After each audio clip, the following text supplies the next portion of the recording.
জামালপুরের পার্শ্ববর্তী সিরাজগঞ্জের গুয়াখড়া গ্রামে। এখানের একটি ঐতিহ্যবাহী খাবার, তার নাম হচ্ছে মিল্লি ভাত বা পিঠালি। এখন আমি জানি আমার মুখে এই মিল্লির নাম শুনে আপনাদের মনে প্রশ্ন জেগেছে এটা কিভাবে তৈরি করতে হয়। সেটা দেখতে হলে কিন্তু এবং জানতে হলে আমার সাথে আপনাদের থাকতে হবে। তাহলে চলুন দর্শক, আমার সাথে আমরা দেখে আসি মিল্লি ভাত বা পিঠালি কিভাবে তৈরি করতে হয়। এই মেন্দা রান্না করতে হলে কি কি লাগবে? কি কি আদা লাগবে, রসুন লাগবে, পেঁয়াজ লাগবে, কাঁচামরিচ লাগবে, তারপরে এই সাদা গোটা লাগবে, জিরা, তেল আর লবণ। আর এখানে যে মাংস দেখতে পাচ্ছি, মাংস, এটা কি গরুর মাংস? গরুর মাংস। এই মেন্দা কি শুধু গরুর মাংস দিয়ে হয়? হ্যাঁ, সব মাংস দিয়ে হয়, হাঁস মুরগি সবকিছু দিয়ে। সব থেকে মজা লাগে কোন মাংস দিয়ে খেতে? গরুর মাংসটা গরুর মাংস দিয়ে না? গরুর মাংস।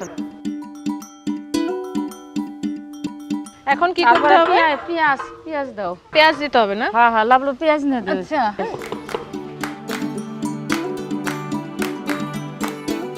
রসুন, এটা কি রসুন বাটা না? এটা ওই যে বাটা রসুন বাটা অর্ধেক।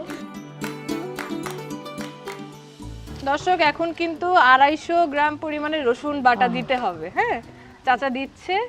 আর লাগবে না চাচা? আর লাগবে। এখন কি লাগবে? এখন আদা ওই যে আদা কি সবটা লাগবে এখানে? কতটুকু পরিমাণে আদা? 250। আর কি লাগবে?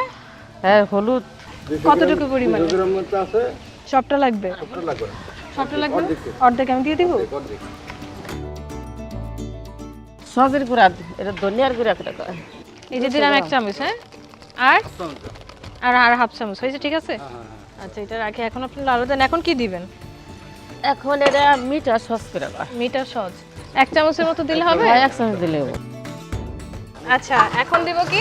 মরিচের গুঁড়া। গুঁড়া। এটা এখন কি পরিমাণে দিতে হবে? 1.5 চামচ না? চাচা, এখন কি দিবেন?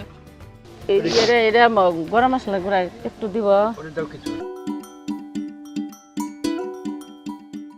জিরা কি সবটাই লাগবে? না না না, চাচা? সবগুলো না, অল্প একটু। অল্প একটু। কতটুকু পরিমাণে? 2 চামচ না?